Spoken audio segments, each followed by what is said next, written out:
Hello बच्चों, let's read out the questions. The question says the capacitor of capacitance 900 picofarads charged fully by 100-volt battery as shown in figure A. Then it is disconnected from the battery and connected to another uncharged capacitor of C equals to 900 picofarad as shown in figure B. The electrostatic energy stored by the system B is. So यहाँ पर आप diagram में देख सकते हैं कि a figure में हम बोला जा रहा है कैपेसिटर है उसको 100 वोल्ट से चार्ज किया जाता है। फिर फिगर बी में उसी चार्ज कैपेसिटर को दूसरे कैपेसिटर के साथ पैरेलल में जोड़ा जाता है। सो जो इलेक्ट्रोस्टैटिक एनर्जी होंगी in the stored by the system be वो हमें निकालनी है। तो चलिए स्टार्ट करते हैं सोल्यूशन से। But before of it let's talk about a key concept which we are going to use here for this. So since we know that the energy stored by capacitor is given by the formula 1/2 CV square in terms of capacitance voltage, और यदि हम in terms of charge लिखें तो E will be 1/2 C Q times of V हो जाएगा, क्योंकि Q is equal to क्या हो जाता है, पी की इक्वल। उस तरीके से यहाँ पर हमें एक और फॉर्मूला यूज करूंगा जिसको हम बोलते हैं common potential. Okay, so we have to use the formula which we will says as the common potential as our concept. So जो common potential का formula है that must be given by VC is equals to C1 V1 plus में C2 V2 divided by C1 plus C2। so इन सभी concept का हमें यहाँ पर use कर लेना है। तो चलिए फाइनली स्टार्ट करते हैं सोल्यूशन से। तो सबसे पहले तो कैपेसिटर को हमने कनेक्ट किया, ठीक है, और उसको चार्ज किया up to the voltage V।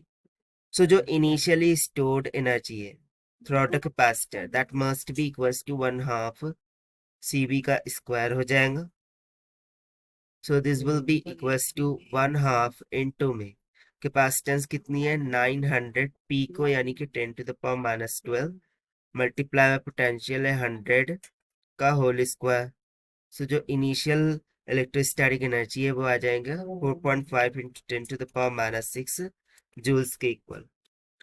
जब कैपेसिटर को डिस्कनेक्ट करके अनदर कैपेसिटर के साथ जोड़ा जाएगा, सो उस टाइम पर जो चार्ज ऑन द सिस्टम है Q that must be equals to 2 times of Q, क्योंकि देखिए दोनों जो कैपेसिटर है उनका मान सेम है। सो जैसे कि हम ये इनिशियल कैपेसिटर को निकाल करके दूसरे कैपेसिटर के साथ पैरेलल में जोड़ रहे हैं, तो जो न्यू चार्ज है क्यू डैश वो 2 टाइम्स ऑफ क्यू हो जाएगा। Now we will use the formula of common potential which we have written above, that is VC is equal to C1 V1 plus में C2 V2 divided by C1 plus में C2। सो एक common potential कितना है वो हम निकाल लेते हैं। सो C1 को हम C मान रहे हैं मल्टीप्लाई बाय V1 100 के इक्वल है plus C2 is nothing but C, V2 is 0 divided by C plus में C। सो C से C कैंसल आउट हो गया और कॉमन पोटेंशियल हमारा कितना निकल के आ जाएगा 50 वोल्ट्स की इक्वल। ना ये जो कॉमन पोटेंशियल है इसके द्वारा जो इलेक्ट्रोस्टैटिक एनर्जी स्टोर हो रही होगी वो फाइनल एनर्जी हो जाएंगी। सो हम निकालेंगे यहाँ से final stored energy, or we will say the electrostatic energy stored in capacitor at final case. So this must be equals to 1/2 times of C equivalent times of V square.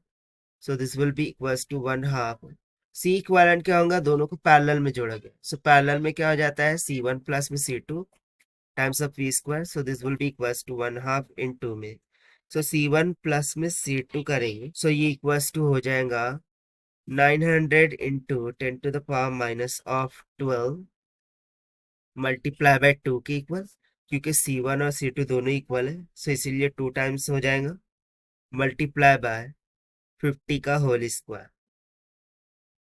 सो जो new energy है वो कितनी निकल के आ जाएंगी 2.25 into 10 to the power minus 6 joules के equal. But according to question हमें पूछा क्या गया था to find the electrostatic energy stored by the system B. So yes, that we have calculated कि जो electrostatic energy stored by the system B है वो 2.25 into 10 to the power minus 6 joule के इक्वल है। यही हमसे पूछा गया था, which we have found by using the formula of electrostatic energy stored by capacitor. Now as per the given option D will become correct. So this is the required solution. I hope you understood it well. Best of luck. Thank you.